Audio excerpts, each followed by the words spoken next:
Carl Jung, The Burden of Intelligence and the Pain of Seeing Too Much. The ability to perceive more than others is both a gift and a burden. Carl Jung once said, "Loneliness does not come from having no people around, but from being unable to communicate the things that seem important." If you've ever felt the ache of seeing too deeply, sensing too much, or noticing what others ignore, you're not alone. Here on Spiritual Wisdom, we explore the beautiful and painful truth of inner vision and how it shapes your life. This video isn't just about awareness, it's about honoring it. So as you watch, reflect on your own journey. Have you ever been told you feel too much or analyze everything? Share your story in the comments. Let's build a space where insight is not a curse, but a path to growth, peace, and purpose. 1. The invisible weight of perception. They say knowledge is power, but Carl Jung understood that awareness, when carried alone, can also be a burden, especially for men who see more than they're supposed to, feel deeper than they can express, and walk through the world with a mind tuned to what others miss. This isn't about arrogance or superiority. It's about the quiet spiritual weight that comes with heightened perception, something many men carry in silence. In the modern world, being a man who notices too much often makes you feel like a ghost in the room. You're present, but your insights don't land. You observe dynamics shifting before a word is spoken, sense the emotional currents under a smile, or recognize someone's pain behind their carefully composed success. You try to speak on it only to be met with blank stares, defensiveness, or accusations that you're too sensitive or reading into things. And slowly, over the years, you learn to carry your vision quietly, to edit your truth, to shrink your perception so it doesn't unsettle others. This is the invisible weight of perception, a psychological and spiritual awakening that sets you apart, but doesn't always feel like a gift. In fact, Jung noted that such individuals are often mistaken for loners or melancholics, not because they dislike others, but because they cannot connect in the way society expects. Their minds are busy decoding things unspoken, their hearts attuned to frequencies most never notice. And while others thrive in the noise of distraction, these men crave the silence where meaning lives. But here's the truth. That burden you carry isn't a flaw. It's a form of spiritual intelligence, a deep soul sight born from awareness. And yes, it can feel heavy, especially in a culture that rewards surface-level conversation and punishes emotional depth in men. But what if your clarity isn't meant to isolate you? What if it's meant to anchor you, to remind you that you're not broken, but awakened? You're not too much. You're precisely what this world needs more of. Grounded men who think, feel, discern, and lead with presence. Men who don't run from complexity, but lean into it. Men who understand that spiritual awakening isn't all light and bliss. It's also carrying the fire of truth when others still choose the comfort of illusion. If you've ever sat in a room full of laughter and felt the quiet ache of misalignment, if you've ever offered insight and been met with resistance instead of reflection, know this: you are not alone. There's a tribe of awakened men walking this same path. Men who've chosen awareness over conformity, who've endured misunderstanding to live aligned with their truth. So what can you do with this kind of perception? First, honor it. Stop minimizing your intuition, your emotional depth, or your intellect. These are strengths, not weaknesses. Second, create space for genuine connection. Not everyone will get you, and that's okay, but some will. And those few will remind you that your burden is, in fact, a gift. Third, turn your awareness inward. Use your clarity to heal, to grow, to release outdated beliefs about masculinity that no longer serve you. Jung believed individuation, the journey of becoming your true self, was the highest form of spiritual evolution. And your pain, your detachment, your insights, they are the sacred flames guiding you home. So don't dim your light to fit in. Refine it, aim it, let it cut through illusion and reveal truth. Your spiritual awakening may begin in solitude, but it doesn't have to end there. Let it be the bridge between your inner world and a life of purpose, power, and peace. Because true power is not about how much you carry, but how deeply you look and how boldly you live from that vision. If you resonate with this message, comment below. I embrace this energy. 2. The pain of silence and self-shrinking. There's a deep ache that comes from knowing too much and being unable to speak it. Carl Jung once warned that when we silence ourselves just to belong, we risk losing who we truly are. This is the quiet grief of many highly intelligent and spiritually sensitive people, the burden not of ignorance, but of awareness. You begin to notice the subtle lies people tell to get by, the roles they play to survive, and how often truth is treated as an intruder. And so, little by little, you learn to stay quiet. You hide your insights, bite your tongue, and shrink your presence so others won't feel uncomfortable. But what happens when you do that for too long? When you continuously deny your own depth, you don't just lose connection with others, you begin to lose connection with your own soul. This slow erosion of authenticity can feel like a spiritual exile. You're present, but not really here. You're alive, but not truly living. You begin to dim your light, so others don't feel blinded. But in doing so, you also lose the warmth that keeps your own spirit alive. Think about someone you know, or maybe it's you, who constantly downplays their intelligence or intuition just to be accepted. Have you ever held back a truth because you feared how others might react? This happens all the time in the workplace, in families, even in friendships. A man I once spoke with was a gifted designer. He had a rare ability to sense what a project truly needed before it was obvious to anyone else. But every time he spoke up, his coworkers dismissed him or rolled their eyes. Over time, he stopped contributing. He told me, "It's easier to let them fail than to keep feeling like a threat." What struck me most wasn't the frustration in his voice. It was the deep sadness, the resignation, the way his light had dimmed, not out of failure, but fatigue.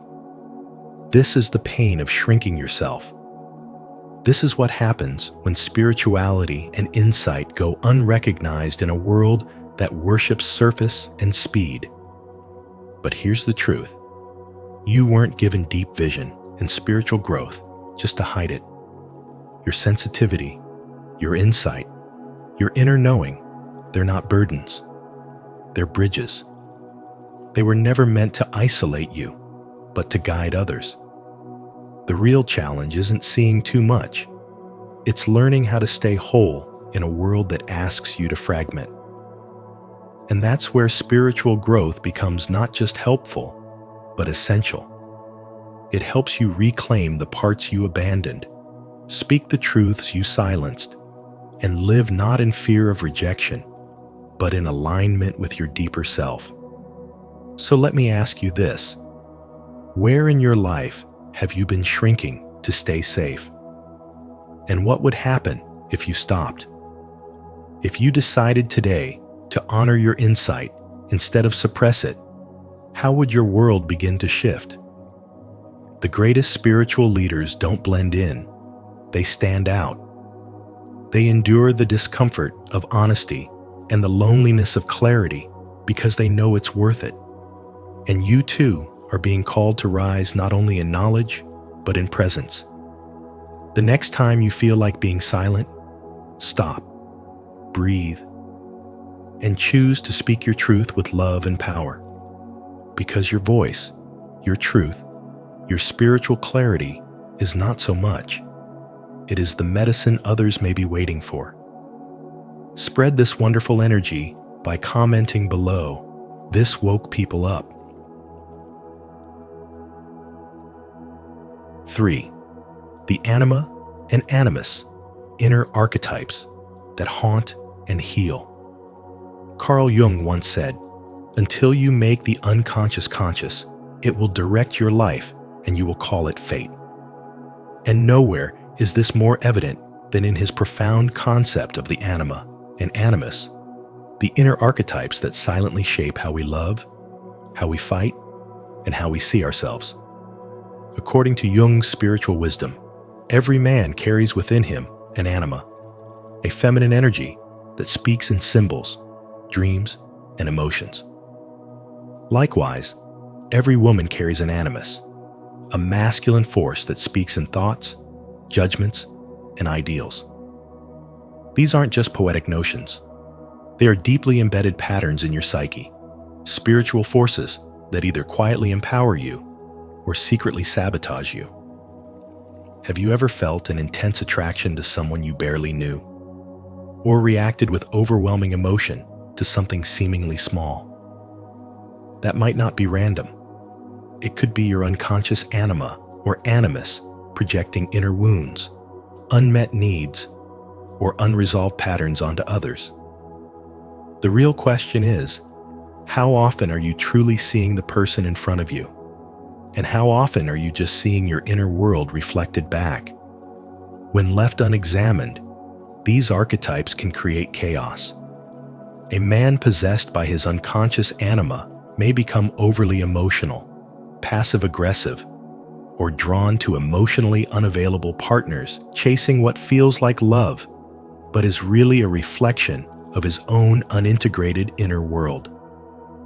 A woman possessed by her unconscious animus may become rigid in her thinking, overly critical, or emotionally distant, mistaking control for strength and mistaking independence for invulnerability. Jung did not romanticize these forces. In fact, he warned us clearly, saying these inner figures have a kind of fatality when ignored. They can wreck relationships, shatter confidence, and create cycles of suffering that repeat across generations.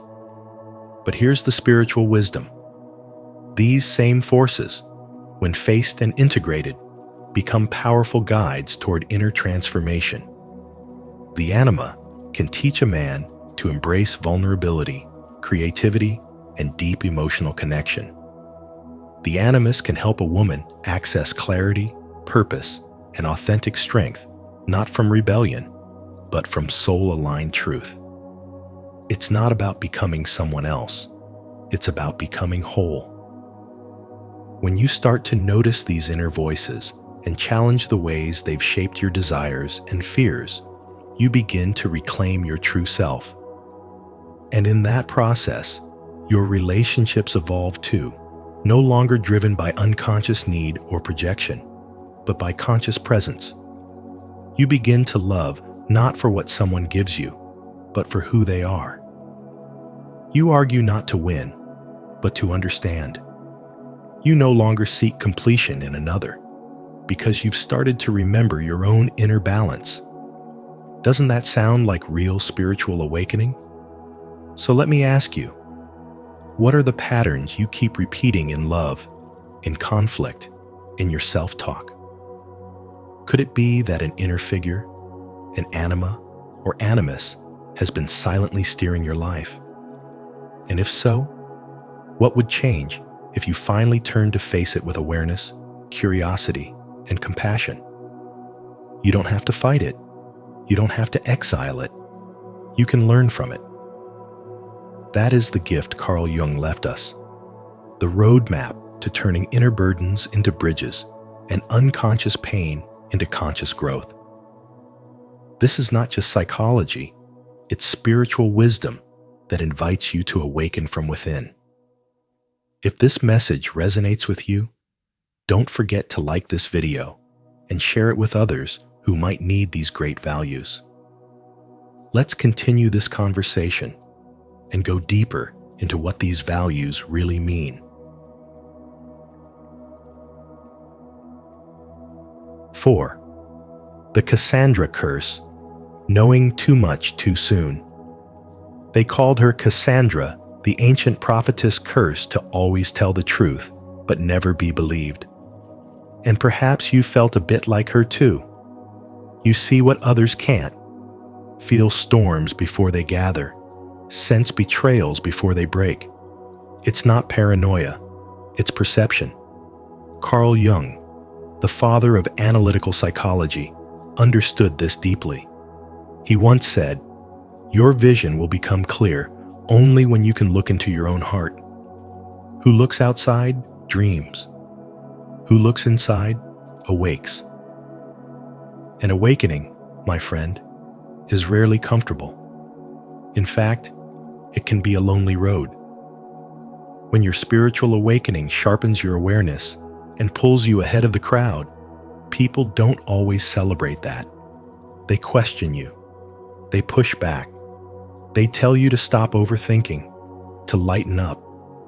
But inside, you know something real is happening. You're not unstable. You're ahead of your time. And like Cassandra, you carry the burden of seeing too much too soon. What many call anxiety or intensity is often just unrecognized insight. You see patterns, financial shifts, relationship breakdowns, emotional spirals before they show up in the physical world. It's like being a few chapters ahead in a book that everyone else is still just beginning. But what happens when you try to speak up? You get labeled dramatic, negative, even arrogant. And that's the real curse, not the vision itself, but the isolation it creates. You're not just managing what you know. You're managing how others react to your knowledge. This is especially hard for men between 30 and 65 men who have responsibilities, families, careers, because the world often doesn't leave room for them to express emotional intelligence or intuitive perception. But denying it doesn't make it disappear. It just buries your gifts under layers of silence, frustration, or worse, self-doubt. Spiritual wisdom teaches us that awareness is a form of leadership. And in many ways, those with deep perception are spiritual scouts for the tribe. You walk ahead. You light the path. But you also take the hits first. It's no wonder you feel exhausted at times, or tempted to turn it off. But you can't, can you? Because the truth keeps knocking, and the soul keeps listening. This is the pain of awakening, not just waking up, but doing so while the rest of the world still sleeps. Still, there's beauty in this burden, because eventually, someone listens. Someone sees the trail you've blazed, and your once dismissed warnings become someone else's salvation. So the next time you feel the ache of knowing too much too soon, remember this: you were not cursed, you were chosen. Chosen to hold the uncomfortable truths, to speak them anyway, and to stand in your clarity even when others don't understand it yet. This is your spiritual strength, not your flaw. And the more you learn to trust it, the more peace you'll find in walking your own way. Now let me ask you, have you ever been dismissed for sensing the truth before others? If so, you're not alone. And your voice, no matter how long it's been silenced, still matters. Let it rise. Let it lead. because your spiritual awakening isn't a mistake, it's your calling. I would love to hear your thoughts on this. What is your perspective on the importance of this value? Share your insights, and let's continue this conversation. 5. The king and the poisoned well, fitting in versus staying true. Have you ever felt the tension between belonging and being true to yourself?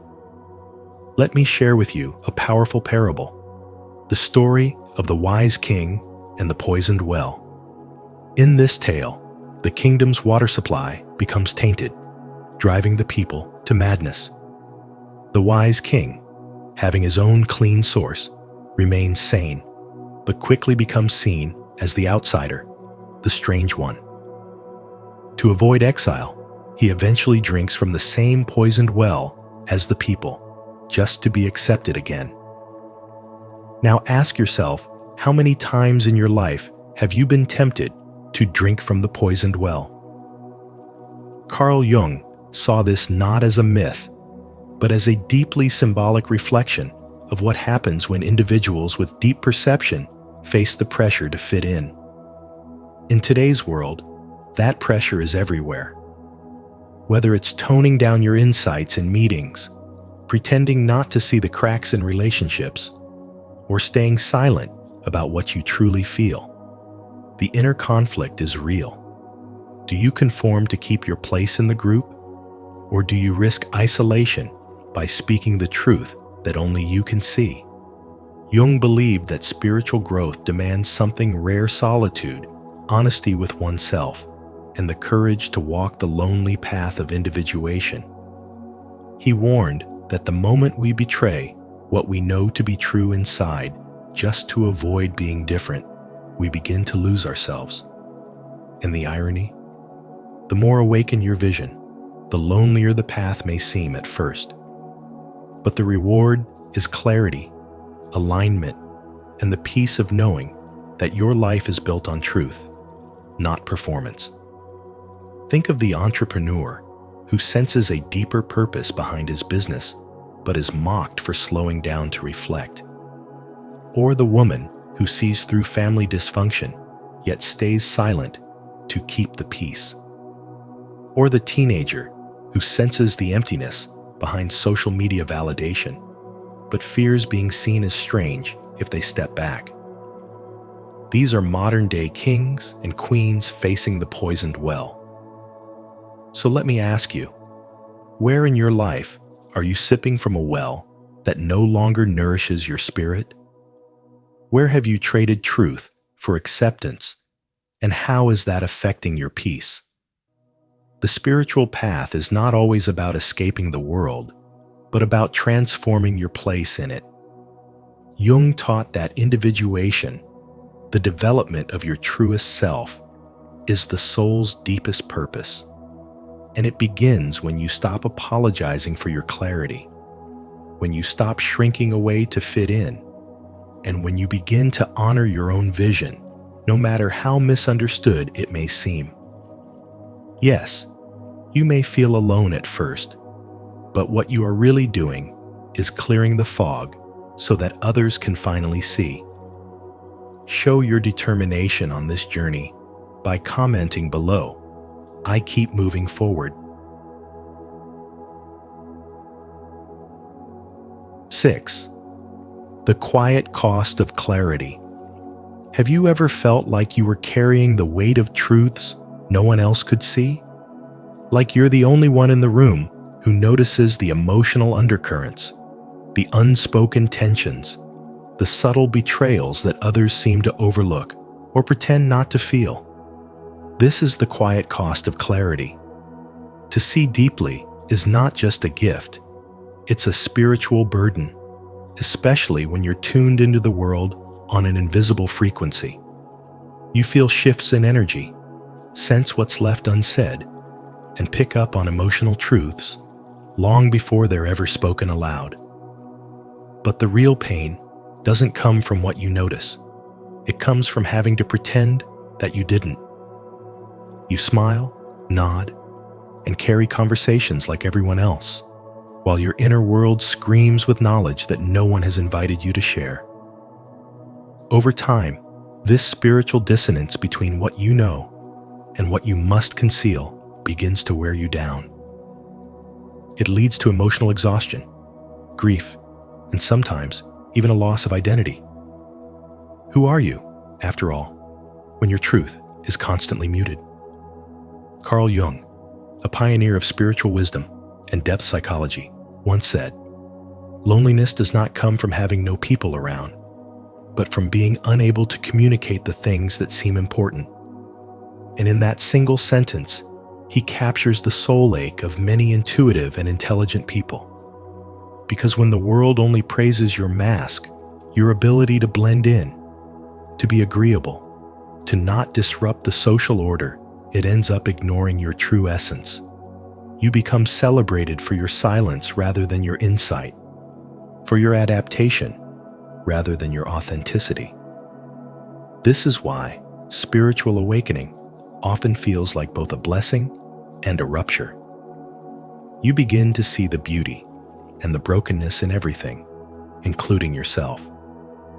But here's the question I want to ask you. What do you do with what you see?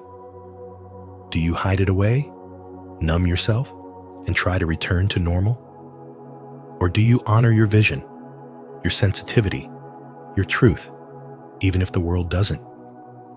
Because the more you suppress your inner knowing, the more you drift away from your core.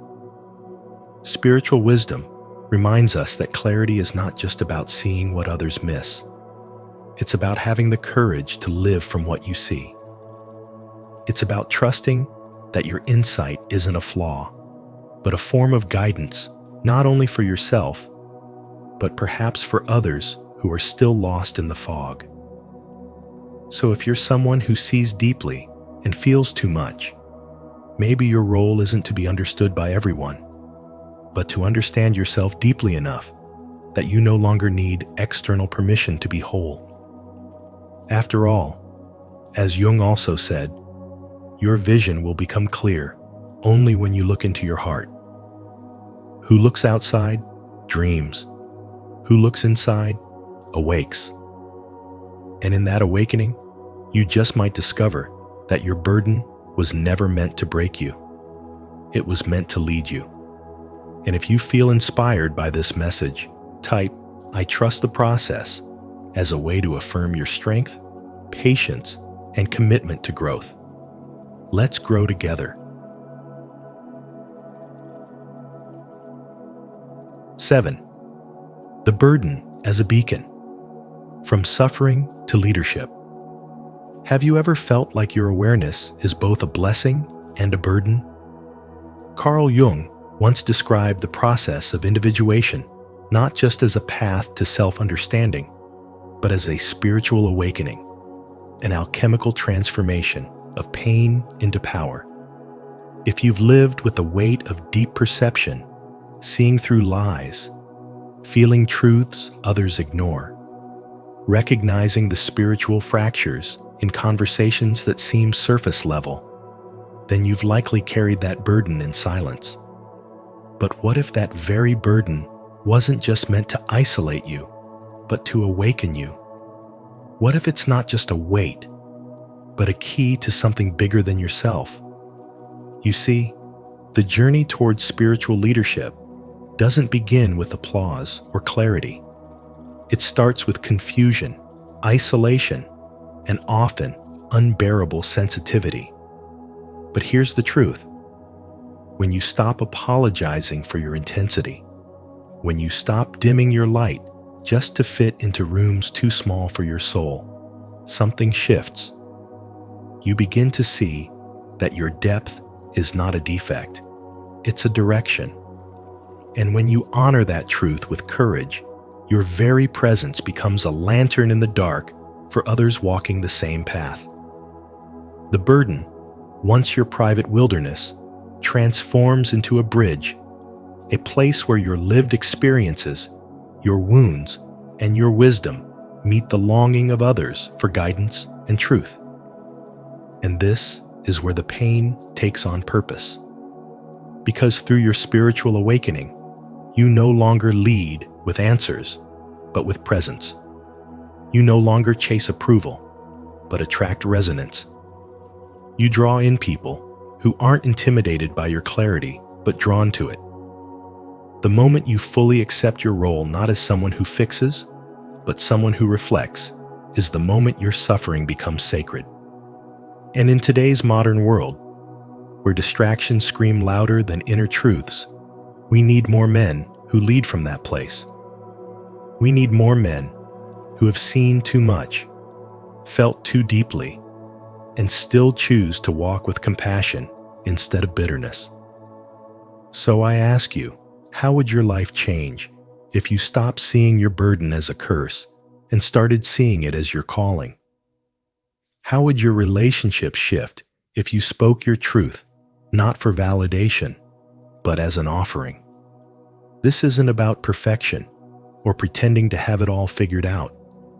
It's about stepping into spiritual maturity with authenticity, grounded in the knowledge that leadership isn't about being followed, but about being real. Jung's wisdom teaches us that when you embrace the full spectrum of your inner life, the shadows and the light you become not just healed, but whole. And wholeness is magnetic. It doesn't demand attention, it inspires it. So if you're a man in your 30s, 40s, 50s, or 60s carrying that quiet knowing in your bones, know this: your journey matters.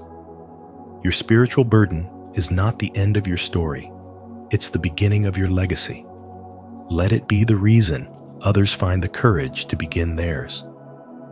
If this message speaks to you, take it a step further and share it with someone who might need this reminder. Together, we can build connections rooted in honesty and respect.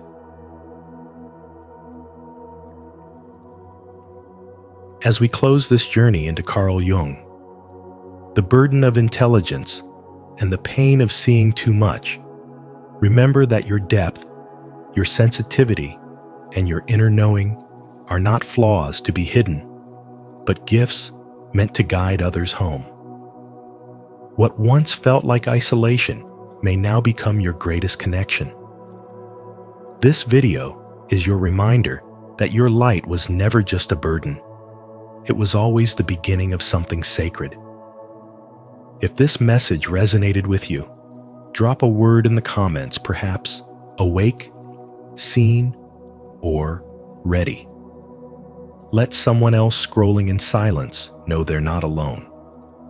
And if this spoke to your soul, don't forget to like, subscribe, and stay with Spiritual Wisdom for more insights to support your personal growth and happiness every step of the way.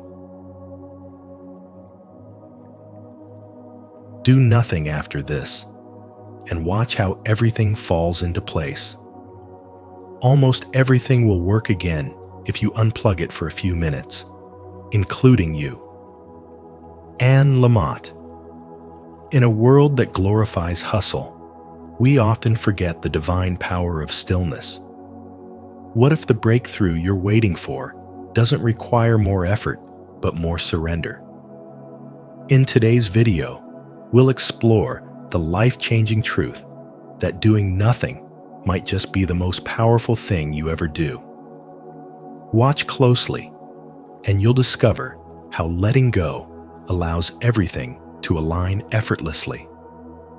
Have you ever experienced a moment where things finally worked out the moment you stopped forcing it?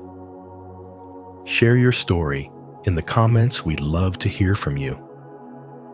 And if this resonates with your journey, don't forget to like, subscribe, and share this message with someone who needs it today. Chapter 1. Stop chasing. You're blocking yourself. Society has trained us to believe that chasing is the path to having. Chase the job, chase the partner, chase the life. But chasing is a subtle form of fear. It's an energy that whispers, "I am not enough until I get this." What we often don't realize is that the very act of chasing is blocking what we're trying so hard to receive. The vibration behind the chase is rooted in lack, and the universe doesn't respond to desperation. It mirrors your inner state. Carl Jung said it best: until you make the unconscious conscious, it will direct your life, and you will call it fate. Behind every frantic goal is usually an unhealed wound. Maybe it's the fear of being alone. Maybe it's the belief that love must be earned. Maybe it's the feeling that if you stop hustling, everything will fall apart. These are the silent scripts running beneath the surface, shaping your desires and driving your actions. In spirituality, the real work isn't about getting more, it's about becoming whole. And to become whole, you must pause and ask, what part of me still feels empty? That question is a mirror. It invites you to stop trying to fix the outside world and start tending to the inner world. The more you chase to avoid the void, the deeper the void becomes. But when you sit with your emptiness, not trying to escape it, but honoring it, you begin to heal. This shift is subtle, but powerful. Instead of praying for more, you begin listening to what your soul needs. Instead of trying to control the timeline, you begin trusting divine timing. Instead of proving your worth, you begin remembering it. Manifestation flows not from effort, but from coherence, when your thoughts, emotions, and energy are aligned with truth, not fear. Every time you try to force something into place, you are affirming that you don't believe it can come naturally. That disbelief is what creates friction, and that friction becomes resistance. But when you let go, when you stop pushing, stop striving, stop begging, the energy softens. Your frequency rises, and the things that once felt far away begin to flow into your life with grace, not struggle. This is what it means to live spiritually, to stop chasing what's already yours, and instead become the version of you who can hold it with peace. When you embody wholeness, you no longer attract from emptiness. You become the magnet, not through effort, but through alignment. You stop asking for the door to open because you realize you are the one holding the key. Comment below. I release the chase. I choose alignment. If you're ready to stop striving from lack and start receiving from wholeness, your healing is the magnet for everything you desire.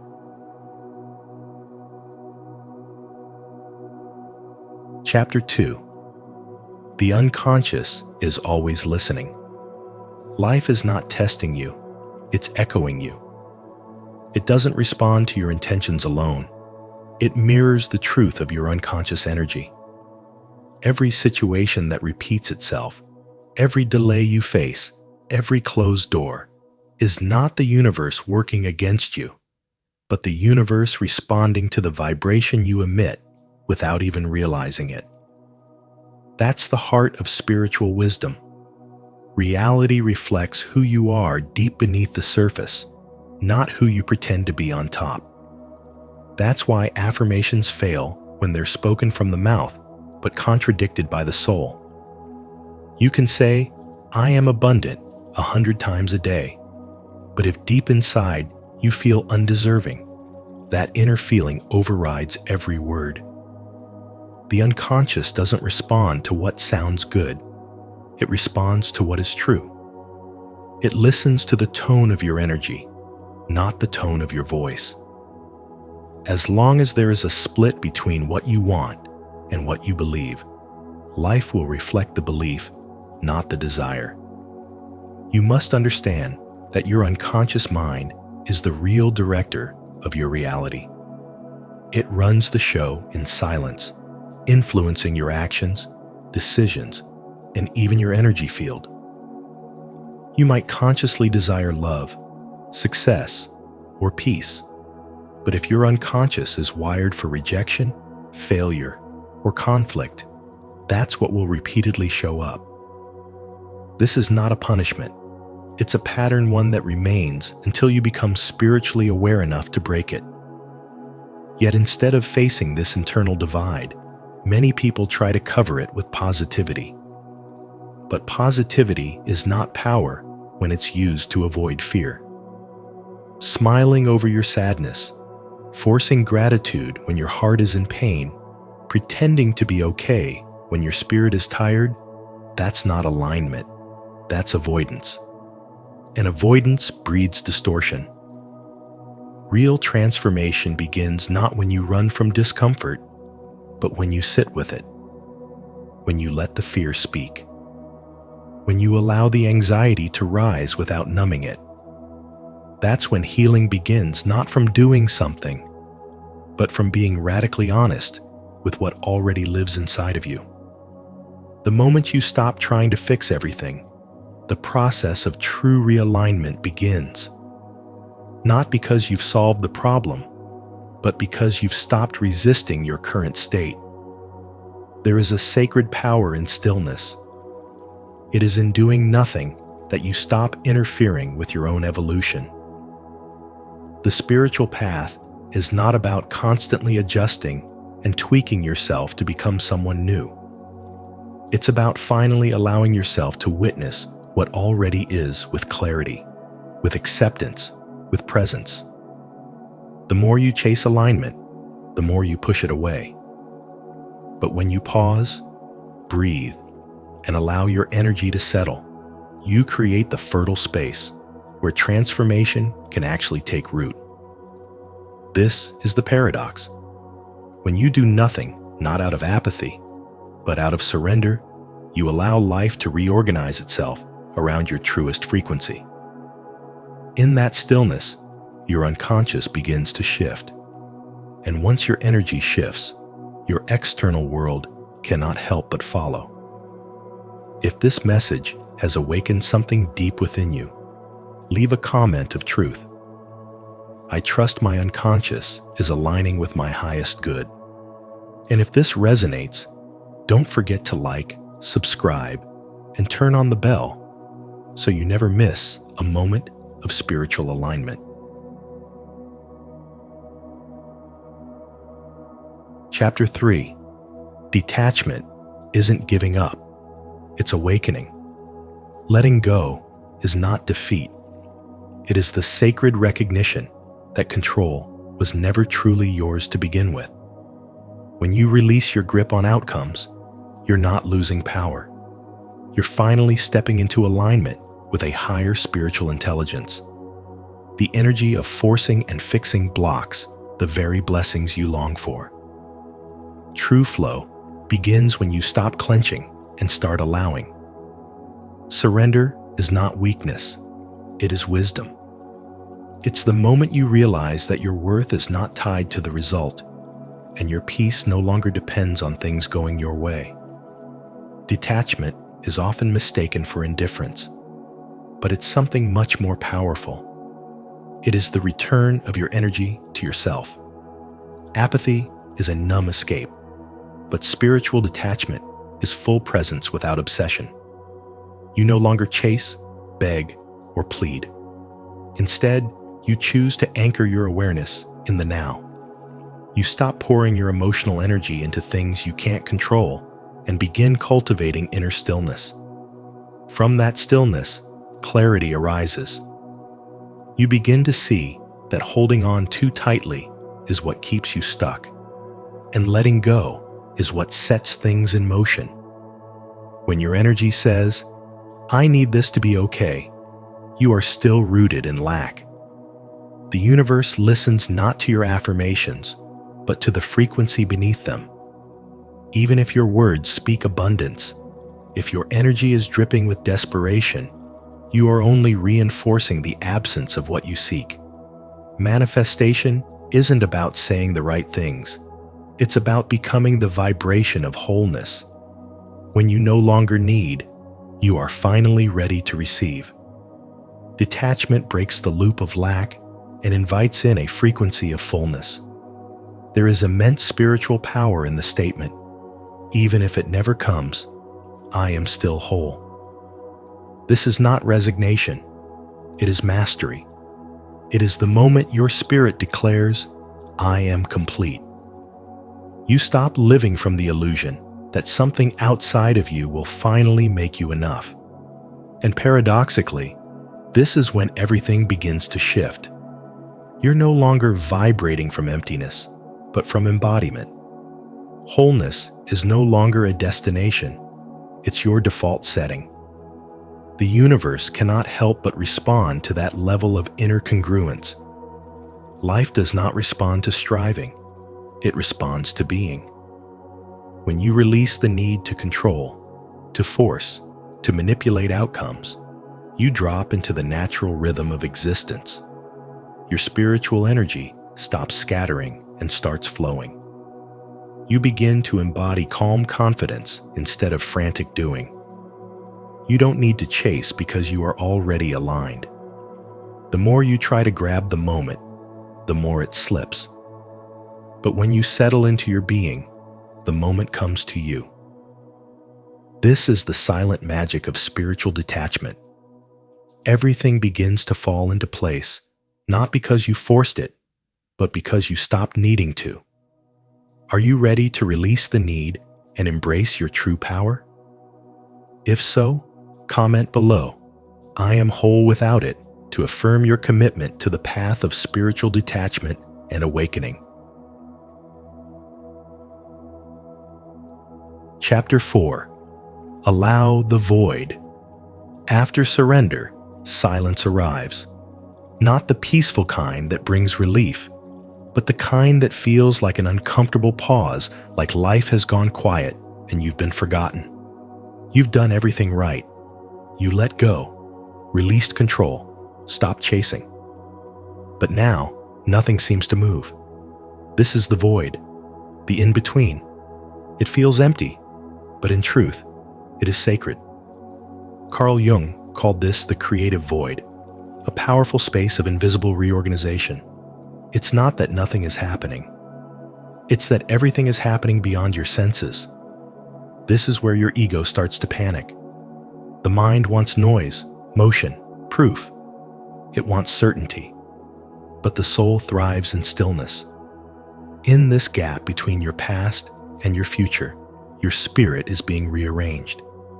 Your old patterns, attachments, and identifications are being dissolved, not destroyed, but transformed. The void isn't punishment, it's preparation. It's the space where spiritual growth takes root before it becomes visible. Like the moment right before a seed breaks the soil, it's quiet, but it's not still. Most people fail this part of the journey because they can't handle the silence. They think something's gone wrong, when in truth, something sacred is unfolding. The test isn't whether you can act, but whether you can become. Can you feel like abundance even when it hasn't arrived? Can you act like love even before it's returned? Can you sit in the quiet and know that you are still supported, still held, still guided? This is the magnetic shift. When you stop proving and start embodying. When your stillness becomes your frequency becomes your signal, and the universe responds not to your effort, but to your energy. You don't manifest from desperation. You manifest from coherence, from alignment, from becoming the version of you who already lives the life you desire, even if nothing outside has changed yet. Spirituality asks you to trust the invisible, to know that what you see isn't all that exists, to understand that when life goes silent, it's not the end. It's the divine pause before acceleration. It's the rewiring of your nervous system, the upgrade of your emotional code, the quiet construction of a new reality. Your only job is to allow it, to feel the discomfort but not escape it, to resist the urge to force or fix, and instead surrender even deeper. This is not laziness. This is mastery. You become magnetic not by doing more, but by needing less. And that is when everything begins to fall into place, not because you chased it, but because you became it. If this message resonates with your soul, leave a like, subscribe to our channel, and turn on the notification bell so you never miss powerful spiritual insights like this. Comment below. I trust the void, my abundance is being built in silence, to affirm your faith in the unseen and step into your magnetic power. Chapter 5. Integrate, don't obsess. Your desires are not random wishes. They are sacred spiritual assignments, tailor-made for your soul's evolution. They appear in your life not to torment you, but to guide you. The issue is never the desire itself, but the attachment you form to it. When longing becomes an obsession, you're no longer in alignment with the flow of life. You've stepped out of trust and into fear. You've moved from receiving to gripping. Attachment is a signal. It shows you where you've begun to outsource your sense of self-worth. When you tell yourself, "I'll feel enough when I have this," you turn a sacred desire into a condition for survival. And that's when your energy begins to repel instead of attract. Obsession is not a sign that you care. It's a symptom of a wound that still whispers, "I am not enough unless." That wound doesn't need more effort. It needs healing. Carl Jung's teaching on individuation reminds us that wholeness comes not from chasing the light, but from integrating both light and shadow. If you ignore your shadow, the insecure, uncertain parts of yourself, they will hijack your desires and twist them into addictions. But when you face them with compassion, your desires become clear again. They return to their original purpose, soul expansion, not self-escape. You don't need to push harder. You need to come home to yourself. The spiritual path is not a hustle. It's a process of remembering that you were never broken to begin with. When you begin to heal your relationship with yourself, you stop needing the world to complete you. And when that need disappears, your frequency shifts. You become coherent. You become magnetic. Not because you're doing more, but because you're aligned. This is the paradox. The moment you no longer need it is the moment you're finally ready to receive it. The universe responds not to begging, not to obsession, but to calm certainty. Not the loud energy of striving, but the quiet power of integration. When your inner world is whole, your outer world begins to reflect it effortlessly. You don't attract what you want, you attract what you are. So the spiritual invitation is not to chase the life you crave, but to embody the version of you who already feels worthy of it. You stop grasping and start radiating. You stop searching and start allowing. And in that space of non-resistance, everything begins to fall into place. This is not magic.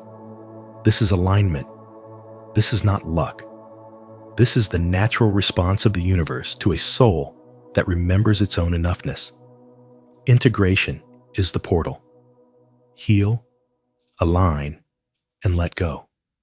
The rest will follow. Have you ever noticed how your deepest desires mirror your inner healing journey? If this message resonates, share your thoughts in the comments. What desire have you been obsessing over, and what is it teaching you?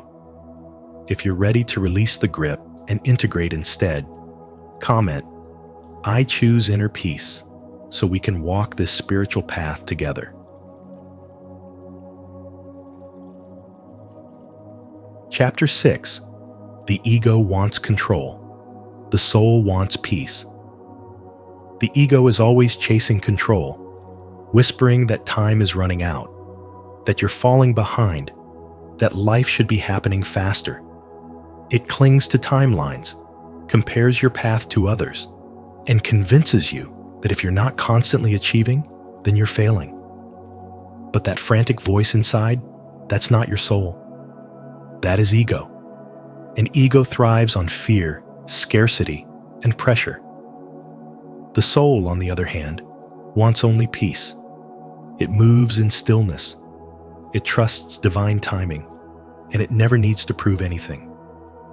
When you find yourself overwhelmed, caught in loops of overthinking, pushing harder, or doubting your worth, pause and ask, is this coming from ego or essence? That question is a gateway to clarity.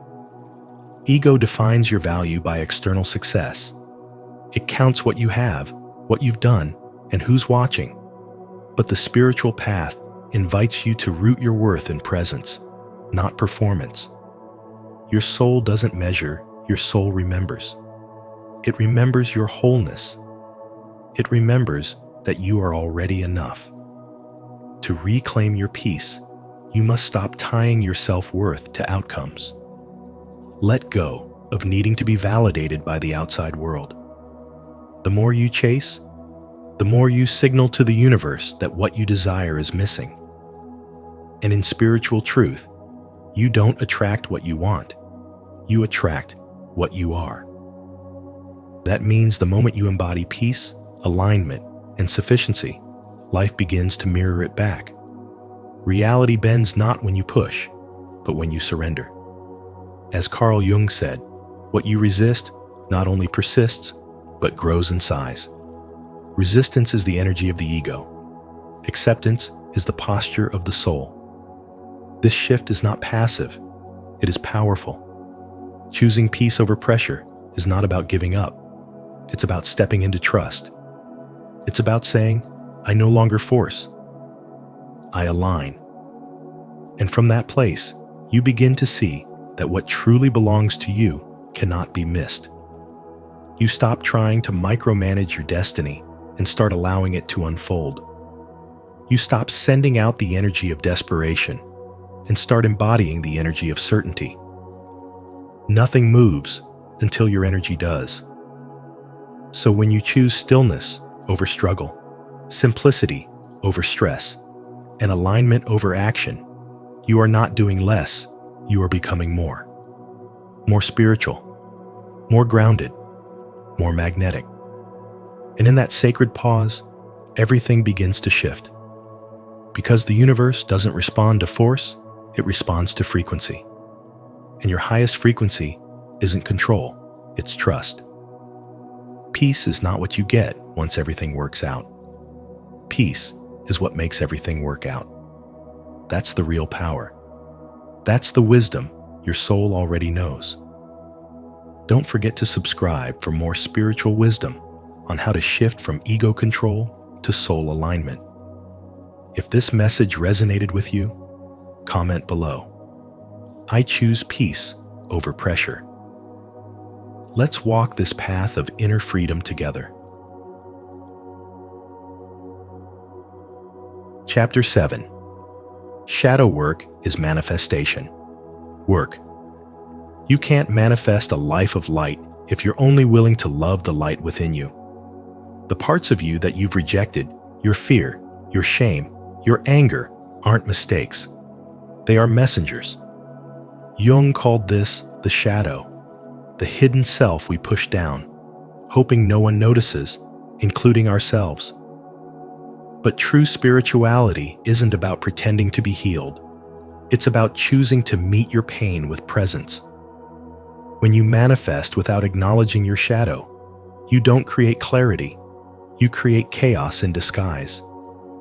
You might attract a relationship, a job, or a situation, but if it's born from trauma, it will reflect that trauma back to you. The universe doesn't respond to your wants. It responds to your frequency.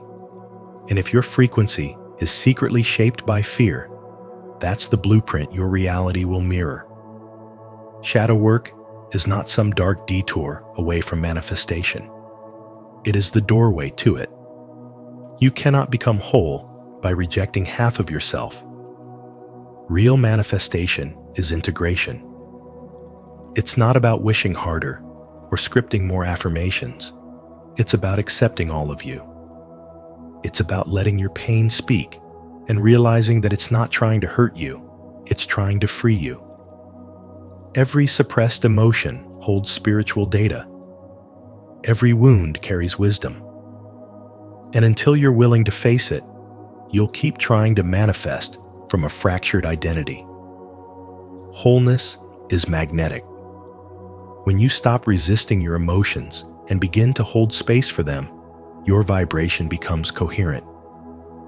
Suddenly, your energy field no longer signals, "I'm not enough," or "I have to prove something to deserve this." It begins to signal trust, peace, and grounded power. And that's the signal the universe responds to. Not the desperate trying, but the surrendered allowing. Integration makes your spirit clean. Not clean as in perfect, but clean as in aligned. It says, "I know who I am. I've met my darkness. I've made peace with my past. I no longer chase because I no longer feel separate from what I seek." You don't rise through denial. You rise by becoming radically honest about your emotional landscape and choosing to sit with the discomfort rather than escape it. That's the spiritual path no one glamorizes. But that's where your manifestations shift from illusion into embodiment. When you stop needing your desires to fill a void and instead become the version of yourself who no longer fears the void, everything changes. You stop chasing things to complete you and start attracting experiences that match your inner wholeness. You can say all the right things and still repel the very things you desire if your nervous system is still tuned to scarcity, abandonment, or fear. Because energy speaks louder than words. Healing the shadow is not about fixing yourself. It's about remembering that you were never broken. It's about reclaiming your fragments and realizing they were never meant to be thrown away. They were waiting to be seen.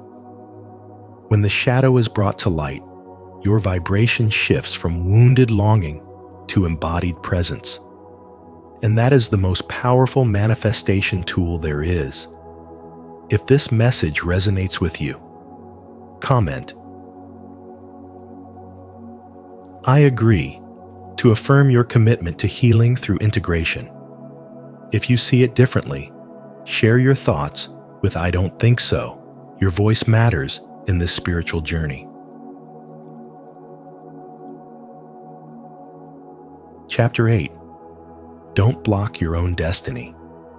The greatest block to your destiny isn't the universe, your past, or anyone outside of you. It's you. Self-sabotage is subtle and often invisible. It's not loud, and it rarely looks like destruction. It sounds like self-doubt. It feels like hesitation. It hides behind perfectionism, procrastination, and the constant pressure to do more. It whispers, "I'm not ready," or worse, "I don't deserve this." That's not divine timing holding you back. That's your own energy contradicting your desires. You say you want it, but deep inside, you're signaling the opposite. You chase success, not because you feel called, but because you feel empty. You run toward goals, hoping they'll save you from yourself. You keep moving forward, hoping something outside of you will finally make you feel whole. But here's the spiritual truth. Anything you pursue to escape yourself becomes another form of self-abandonment. Success that is built on avoidance eventually collapses. When your actions are rooted in fear, the outcome will reflect fear. You attract what your soul believes is safe, not what your ego demands. Change isn't born from more effort. You can hustle for years and never change a thing internally. Real transformation begins the moment you stop trying to achieve your way out of pain and instead look within to alchemize it. Your destiny doesn't respond to your willpower. It responds to your alignment. The identity you hold, the silent story you repeat, is the gatekeeper of your manifestation. Until you shift who you believe you are, nothing outside of you will shift either. You are not chasing success. You're becoming the man who no longer needs to chase. When your internal identity matches the life you say you want, the universe doesn't have to be convinced. It simply mirrors. You stop begging life to prove your worth. You stop scripting and strategizing, hoping to manipulate an outcome. Instead, you settle into truth, the spiritual awareness that you are always enough, always worthy, always chosen. From that place, manifestation becomes a byproduct of who you are, not a reward for what you've done. The moment your energy stops resisting what's meant for you, everything begins to fall into place, not because you forced it, but because you finally stop blocking it. You begin to attract not from need, but from wholeness. You stop searching for signs and start being the sign.